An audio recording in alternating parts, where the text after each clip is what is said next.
US bond yields are up again this morning. Investors are worried about all the new bonds the US government is issuing. That's coming up in our 5 Things in 5 Minutes. And then in our bonus deep dive interview, Raymond Yeung is noticing some crucial developments deep in China's troubled apartment development sector. It is now reaching a tipping point that the Chinese government need to consider whether these funding models continue to be sustainable. But first, in 5 and 5 with ANZ. Number 1, the US 10-year government bond yield, the Treasury, is up 8 basis points to 4.71% this morning. That's again as investors refocus on big US budget deficits and the growing need for investors to get higher real returns for handing their money over to the government for 10 years, the term premium, the real interest rate. Here's ANZ's head of G3 Economics, Brian Martin. The market is continuing to price that the equilibrium real interest rate in the economy is rising, and it's probably going to stay high during this business cycle. And that's becoming more and more embedded in bond yields, which is why I think today we've seen yields resume their rise following a rally last week on the news of the conflict in the Middle East. Number 2, a huge weight of new bond supply from the US government is a factor too, says Brian. But they're concerned that the US fiscal situation is going to be increasingly more difficult to finance, or that the US Treasury is going to have to offer higher bond yields in order to be able to attract sufficient capital to cover its financing needs. The forecasts are that US budget deficits over the next 10 years will average about 6% per annum. And then when you look forward over the next 30 years, they're actually expected to increase to about 10% of GDP per annum. But in the short term, markets are aware that budget deficits are high, that overseas buyers of treasuries are diminished, that the FOMC is selling down its bond holdings, not adding to them. And I think it's just driving an underlying trend towards higher bond yields over time. Number 3, Malaysia's government took its first steps towards a durable reduction in its budget deficits on Friday through some tax increases and reducing some fuel subsidies. Here's ANZ's chief economist for Southeast Asia and India, Sanjay Mathur, to explain. I think that there are 2 aspects to this. One is that they've taken some steps towards rationalization of the tax structure. So they've introduced 3 new sort of measures. The first is that there will be a capital gains tax on disposal of unlisted shares, as is the global norm. The second would be enhancing the existing services tax in terms of both the breadth of coverage as well as higher rates. And the third would be really imposing a luxury tax on certain goods and services. The primary change is that from next year, albeit it would be phased out, they would be reducing subsidies on diesel fuel. And over the course of the year, they would also be reducing the price of subsidized gasoline, which has been stuck at a very low level for the last 3 years. Number 4.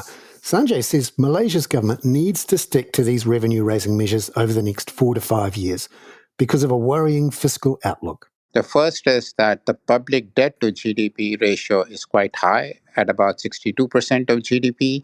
And the second is that when we look at the interest payment, because of the high public debt, that is really taking up almost 16% of revenues. So in that sense, it is truncating the space to respond to shocks, etc. So they really cannot let go of this path that they've set out on. Number 5, New Zealand's annual inflation rate is set to accelerate back to 6.1% in data due out later today. Here's ANZ economist Henry Russell. Re-acceleration in annual inflation is certainly going to have some shock factor, but it's important to note that there's a lot of noise in these data, specifically the end of the fuel excise subsidy and other public transport subsidies. That's set to add roughly 0.6 percentage points to the headline inflation rate. These are all things that the Reserve Bank will look through. They'll be focused on what the underlying inflation pressures are doing. And we're expecting a moderation in core inflation in the quarter, but the real question is whether it's going to be enough. We don't think that's going to be the case, and we think next week's data are going to reinforce the question of whether an OCR of 5.5% is going to prove sufficient to get sticky domestic inflation back down to target within a reasonable time frame. Henry Russell there. Now, in our bonus deep dive interview, we take a closer look at the key part of China's economic slowdown, heavily indebted local government financing vehicles, who've been working hand in glove with many of the now troubled apartment developers. ANZ's chief economist for Greater China, Raymond Yeung, says this local government debt is about to hit a tipping point of 76% of China's GDP. He says if China's central government had to repay the debt over 20 years, it would cost as much as all the nominal GDP growth over the next decade. In the first part of our chat, I asked how the central authorities in China might solve the issue and whether they've started. We have seen that a lot more is actually happening in the past few months because the government realized that they really need to deal with this problem seriously. We know that some local government started to extend the tenor, and one local government, Zhengyi, actually extend the tenor of the local government debt or the LGFV arrangement with banks to 20 years.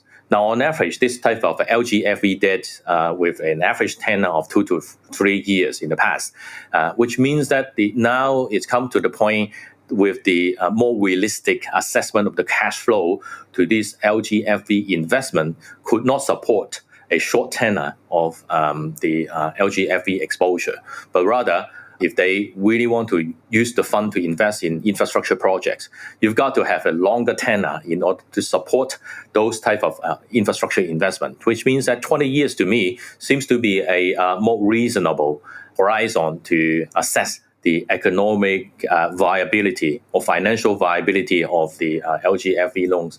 Some other measures as the government is doing include asset disposal, which means that some of the assets they find more profitable and they're able to get some buyer willing to acquire those assets.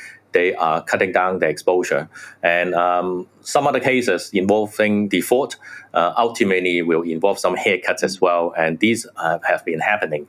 So this is actually what is going on, locally in the Chinese bond market. Just stepping back for those people who haven't heard much about the local government financing vehicles and why they're important in China's property sector and its overall economy, could you tell us how they were involved in the growth of cities over the last decade or so?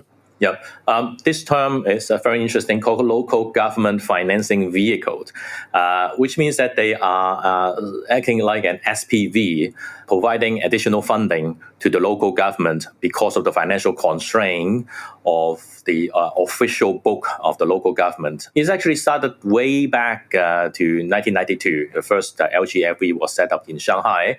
And in the past 10 years, particularly after the 4 trillion stimulus package launched by the central government and encouraged local government to urbanize the economy and develop a lot of infrastructures, then local governments echoed the call and set up a lot of LGFV for the infrastructure building, and also the overall urbanization of the Chinese economy. Now, apparently, this funding vehicle has been very successful in boosting growth, in funding fixed asset investment in China. And at the same time, some of the investment do support some future increase in the growth potential of overall economic development. It is now reaching a tipping point that the Chinese government need to consider whether these funding models continue to be sustainable.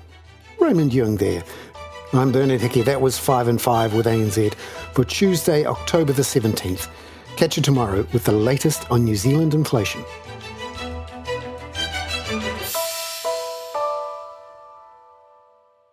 This podcast contains general information only, not investment advice.